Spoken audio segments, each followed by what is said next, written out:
what resilient entrepreneurs are also adaptable. And so they recognize that adaptability is a key capability of entrepreneurs. It's a key capability of resilience. And being flexible means that you possess an openness to change. How often do we hear, or even in ourselves, we find that we really struggle with change?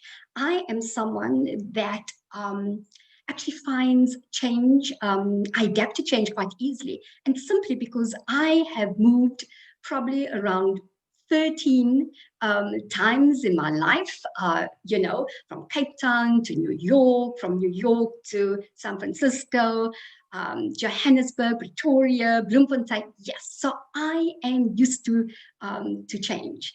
And but yes, so being flexible and having the ability to view challenges from different perspectives. And resilience means having the ability to experiment with new ideas. So it's being flexible and being so that you're able to be open to change. And it means having the ability to view challenges from different perspectives, but also to lean into new ideas and approaches. Resilient entrepreneurs are flexible in the approach to problem solving and coping with unexpected challenges. Flexible strategies might include active problem solving, acceptance of the current reality. And that's huge, because often that's where it starts, by accepting where we are and in the reality of where you find yourself in, and searching for opportunities in adversity and knowing how to learn and adjust from failure. That's huge, because we're not taught to fail in our society. I remember taking a class at Stanford Business School during a spring break, and the lecturers that actually lectured us, or visiting lecturers, were the people that from Google and these multi-million companies, but everyone expressed the importance of failing to be able to become successful. And it's not about the failure, it's about how we see failure. And yes, and so I just want to go on. Resilient entrepreneurs also do not simply use existing frameworks in a new situation. So last year, you would have had your plans for 2021, right? And of course, by March, it was all upended.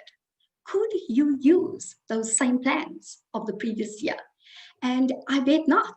The new situation calls for many different ways, many different plans, or requires an appropriate, a different and appropriate framework that emerges from your understanding of your crisis situation.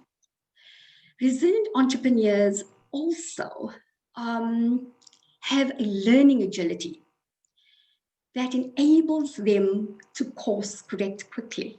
So when you are changing plans, you're obviously having to be flexible, but when you're changing plans, you also realize that those are short-term plans that need corrective action and adjustments while preparing for future challenges.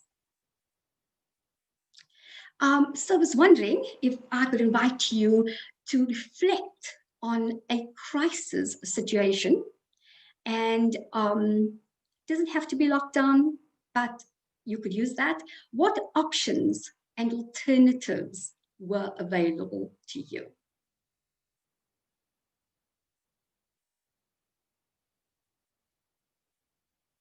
Please feel free to share.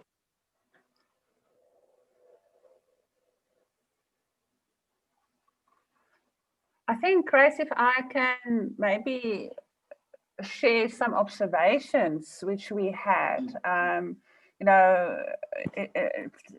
speaking specifically about COVID now, where the restaurants had to adapt where many people actually manage to find ways to turn their business from sit down into a delivery kind of food delivery business, where you had caterers who went online and launched online food shows. Those are quite excellent examples. I don't know if anybody would like to share. This is quite a sensitive one to share, because we really share a lot about ourselves as individuals on this example. Anybody who would like to come and share in the chat, or come in unmute yourself and come in? Yeah, if I could just say, in the area of shopping, with many people nervous about going out and becoming infected or infecting somebody else, not being sure if they were a carrier of the virus or not, but that when people weren't going out to shop, that online shopping actually took off in a big way. So that's certainly one way in which a crisis was managed in the area of purchases. Absolutely. And also we see that there were short, you had to do short-term plans. So when businesses opened up, or when the lockdown opened up, people had to readjust their plans, from working maybe on Zoom to going back to work and only working a few days a week. There's definitely a constant adjustment that needs to be made. Anyone else? We've got Neil sharing where a hotelier transforms to residential food delivery, put the hotel on trucks and went to apartments, cooked food live. Wow, excellent. Mafi says, I had chosen to be happy and continue to engage with higher purpose causes. That's led to other advantages, like inspiring yourself and others, and motivations. And Zile Bottles and Net Florist, for instance, morphed into groceries and essential service providers. Right. Yes. If we think of what happened to education as well. Many examples, Grace. Shall we? Many examples. Yeah.